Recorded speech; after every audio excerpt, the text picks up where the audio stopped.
Check tayo ng capacitor, guys.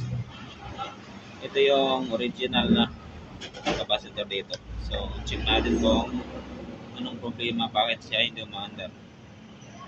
So, unahin muna natin yung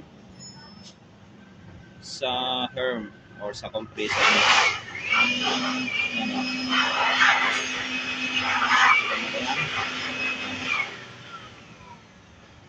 Yan. Ayan, pinline na siya. Wala siyang reading kahit konti.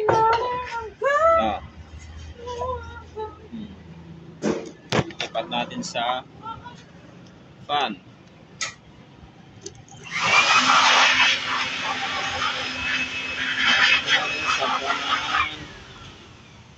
Para makita natin. So, yun sa fan. Yan. Ito yung reading niya sa fan. Napakataas na niya. So, ibig sabihin, defective na yung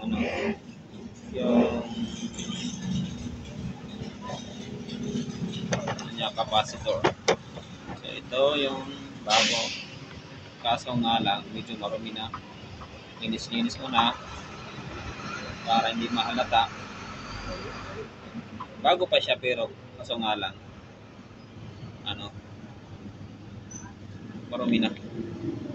Tagal lang hindi napili. So ito, testing natin yung yung sa herm or sa compressor. Yan see that?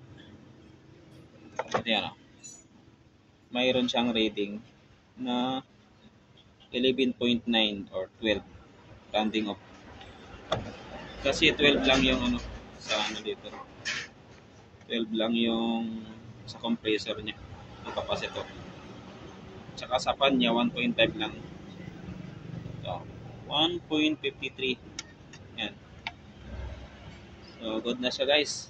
Yan ang pag-check ng capacitor kung okay siya o hindi. Ngayon, iti-testing natin kung gagana siya. Yung tinali ko para hindi siya hindi siya magulo. Sa to? Sa herm or sa compressor. Ito yung isa. Ito naman yung sa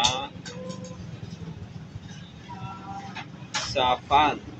Saka yung remaining, dito niyan lahat mga supplies. School supply.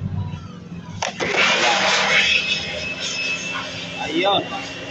Okay, lalagyan natin dito para safety tayo. Yan. Try natin.